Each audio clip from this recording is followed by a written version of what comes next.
America's Dumbest Criminals, Wild and Weird, Stories of Fumbling Felons, Clumsy Crooks, and Ridiculous Robbers, by Daniel Butler, Alan Ray, and Leland Gregory.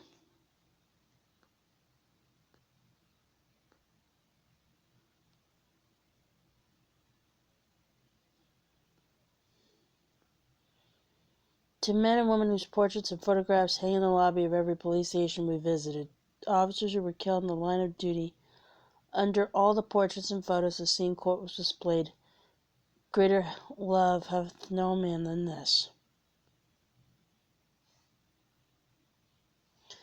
The plans were all in place, the phone calls had all been made, the faxes sent, the interviews arranged and confirmed.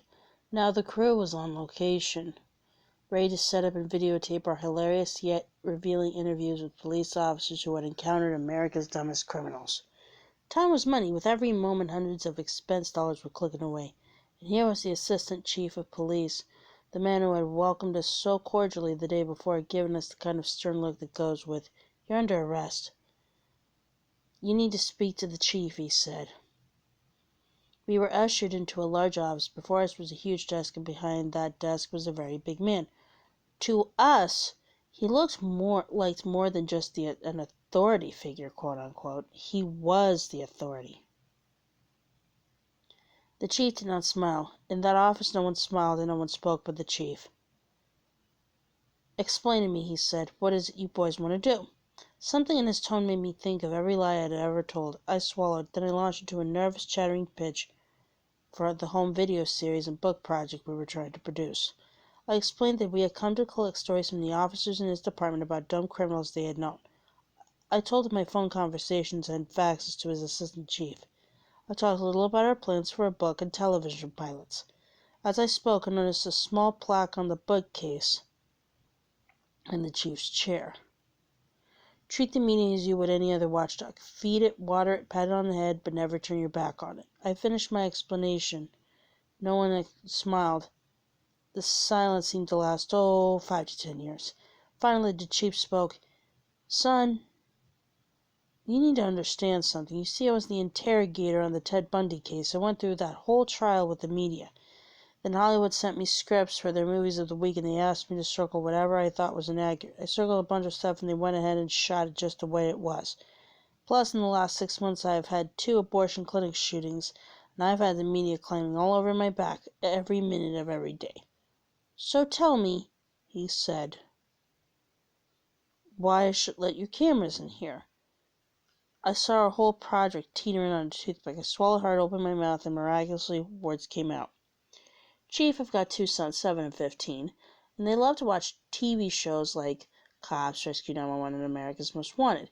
They think those programs are accurate, that they show the way it is for cops and criminals most of the time. They think the crime scene looks exciting, even glamorous. I don't think that's true. I think that even the term Most Wanted glorifies the criminals, sort of like a Rookie of the Year baseball card, and from the few interviews we've done already, I'm convinced there's not much glorious about crime.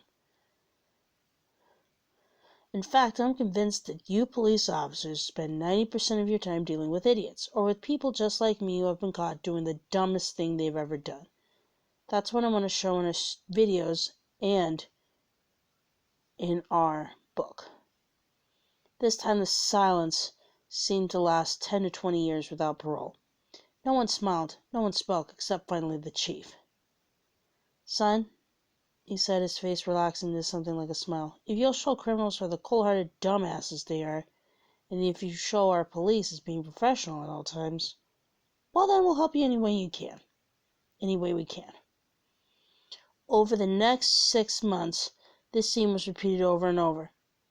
The stories were not all funny ones, which each officer that we interviewed, we felt the weight each one carries daily. The weight of pain and sadness and even fear. But police work, like any other stressful profession, is full of moments when situations take a turn for the absurd, when laughter seems as appropriate as tears. The most rewarding moments of this entire project came when the officers' very serious faces broke into broad grins, and we all laughed so hard that tears came to our eyes. We hope this book shares a little bit of that laughter. We want to make it clear, however, that in laughing at dumb criminals, we are not making fun of the mentally challenged. We use the term dumb in the same way That great American philosopher Forrest Gump used the word stupid. Stupid as stupid does, sir, we say. Dumb criminals are as dumb criminals do, sir. Dumb criminals, in other words, are criminals who just act dumb. People who opt for selfishness, ignorance, greed, or just plain meanness instead of using the good sense God gave them. We take great satisfaction in showing the real and often hilarious consequences of such dumb choices. None of the dumb crimes depicted in this book are still under education. None of the criminals or victims described in the book are identified by their real names. All of the stories really happened, but many details have been changed to protect the privacy of the people involved. The cops named in these pages, on the other hand, are very real. Their names and their stories are repeated with permission and with deep gratitude. We wish them all the best as they continue to cope with the seemingly endless stream of America's dumbest criminals.